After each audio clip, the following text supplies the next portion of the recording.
नमस्कार. MPSC परीक्षेसाठी DPSP म्हणजेच राज्य धोरणाची निर्देशक तत्व किती महत्त्वाचा टॉपिक आहे हे आपल्याला चांगलंच माहीत आहे. पण त्यातही काही तत्व अशी आहेत जी थेट गांधीजींच्या विचारांवर आधारित आहेत. आज आपण बरोबर त्याच गांधीवादी तत्वांबद्दल बोलणार आहोत.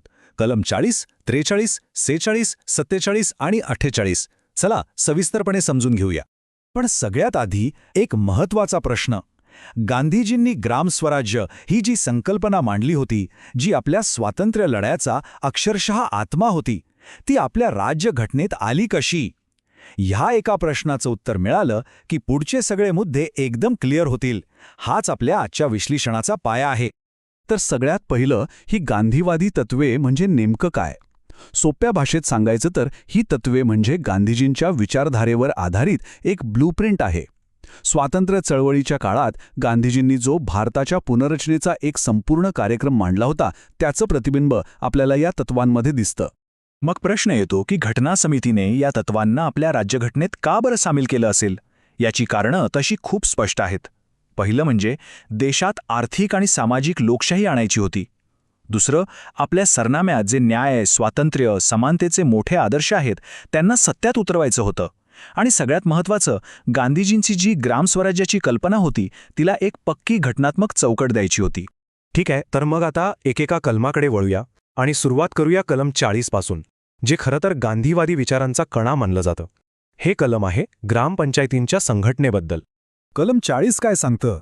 तर हे राज्याला सांगतं की तुम्ही ग्रामपंचायती स्थापन करण्यासाठी पावलं उचला, पण नुसती स्थापना करून भागत नाही, तर त्यांना स्वशासनाचं युनिट म्हणून काम करण्यासाठी पुरेसे अधिकारी द्या. खरं तर हेच विकेंद्रित लोकशाहीचं म्हणजे डिसेंट्रलाइज्ड डेमोक्रेसीचं पहिलं पाऊल आहे. आणि याचं सर्वोत्तम उदाहरण कोणतं? अर्थात 73वी घटनादुरुस्ती, ज्याने पंचायती राजला घटनात्मक दर्जा दिला. आता इथे एक महत्त्वाचा MPSC ट्रॅप आहे. नीट लक्ष द्या.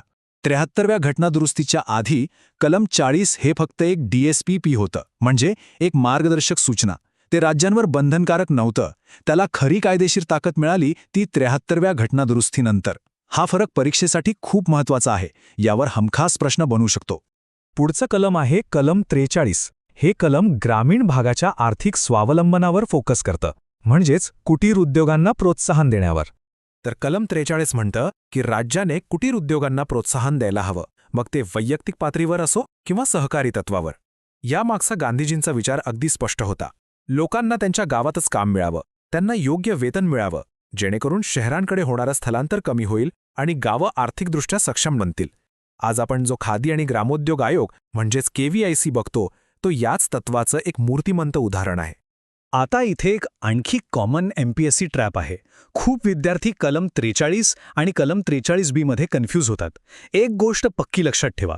कलम 43 आहे कुटीर उद्योगांसाठी आणि कलम 43B, जे नंतर 2011 मध्ये 97व्या घटनादुरुस्तीने ॲड झालं, ते आहे सहकारी संस्थांसाठी.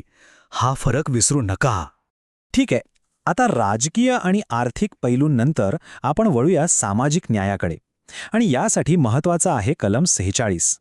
हे कलम समाजातील दुर्बल घटकांच्या हिताबद्दल बोलतं. हे कलम थेट गांधीजींच्या सर्वोदय म्हणजेच सर्वांचा उदय या संकल्पनेतून आलंय. हे राज्याला सांगतं की तुम्ही SC, ST आणि इतर जे दुर्बल घटक आहेत त्यांच्या शैक्षणिक आणि आर्थिक हितांना जपलं पाहिजे, त्यांना प्रोत्साहन दिलं पाहिजे आणि सर्वात महत्त्वाचं म्हणजे त्यांना कोणत्याही प्रकारच्या सामाजिक अन्यायापासून आणि शोषणापासून वाचवलं पाहिजे.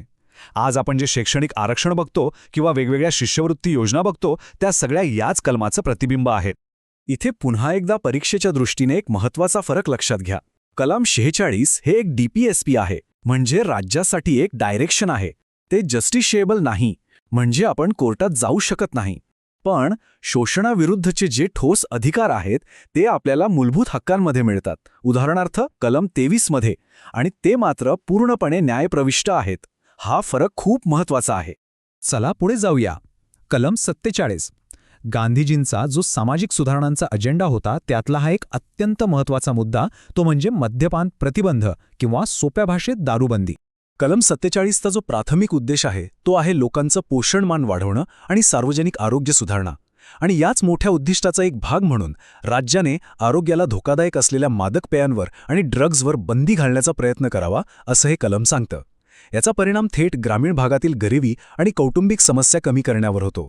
याच तत्वाच्या आधारावर गुजरात आणि बिहारसारख्या राज्यांमध्ये दारूबंदीचे कायदे लागू आहेत.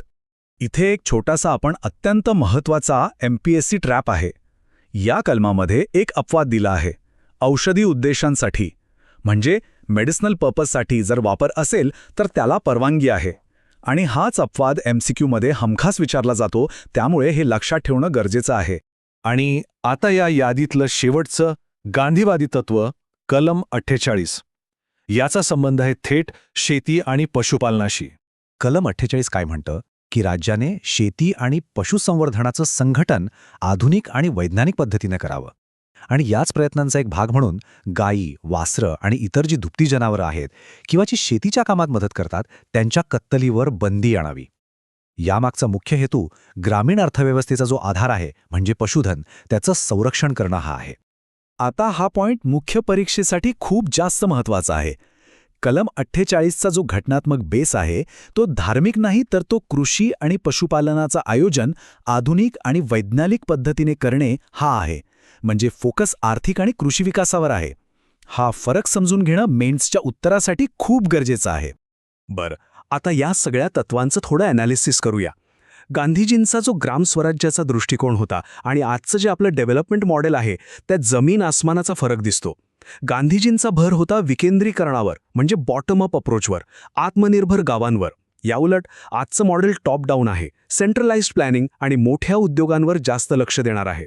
आणि यावरून एक गोष्ट अगदी स्पष्ट होते की ही सगळी गांधीवादी तत्व एकत्र येऊन ग्रामीण भारताच्या पुनर्रचनेसाठी एक कंप्लीट घटनात्मक फिलॉसॉफी तयार करतायत. बघा ना, कलम 40 आणि 43 राजकीय आणि आर्थिक आत्मनिर्भरतेबद्दल बोलतात.